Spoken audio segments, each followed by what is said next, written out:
ఇండస్ట్రీలో కొన్ని movies hero, హీరోయిన్‌ల కెరియర్‌ని మాత్రమే కాదు, వారి పర్సనల్ లైఫ్‌ని కూడా ఎఫెక్ట్ చేస్తాయి.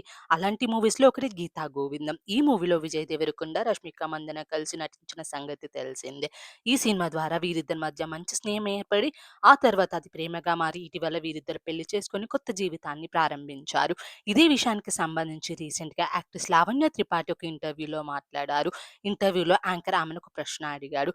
మీరు చేయలేకపోయిన మూవీస్‌లో ఏదైనా మిస్ అయ్యానని అనిపిస్తుందా అని ప్రశ్నించగా, లావణ్య త్రిపాఠి మాట్లాడుతూ 'గీతా గోవిందం' మూవీ గురించి పరోక్షంగా మాట్లాడారు. ఈ మూవీ ఆఫర్ తనకు వచ్చిందని, కానీ తాను ఆ మూవీస్‌కి నో చెప్పలేదని అన్నారు. మొదట స్టోరీ వినకముందు నో చెప్పాను. కానీ స్టోరీ విన్నాక యెస్ చెప్పాను. కానీ కొన్ని కారణాల వల్ల మిస్‌అండర్‌స్టాండింగ్స్ వల్ల చేయలేకపోయానని అన్నారు. ఇప్పుడు చూస్తే అది మంచిదే అయిందని లావణ్య చెప్పారు. ఎందుకంటే ఆ మూవీలో విజయ్ దేవరకొండ, రష్మిక మందన కలిసి నటించారు.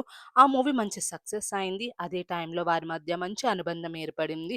ఆ అనుబంధమే తర్వాత ప్రేమగా మారి చివరికి పెళ్లి వరకు వెళ్ళింది. నేను ఆ సినిమా చేయకపోవడం వల్లే వాళ్ళు కలిసి నటించే అవకాశం వచ్చింది. ఇప్పుడు వాళ్ళిద్దరూ ప్రేమించి పెళ్లి చేసుకొని చాలా హ్యాపీగా ఉన్నారు. అది చూస్తే నాకు కూడా చాలా ఆనందంగా ఉందని లావణ్య త్రిపాఠి చెప్పారు.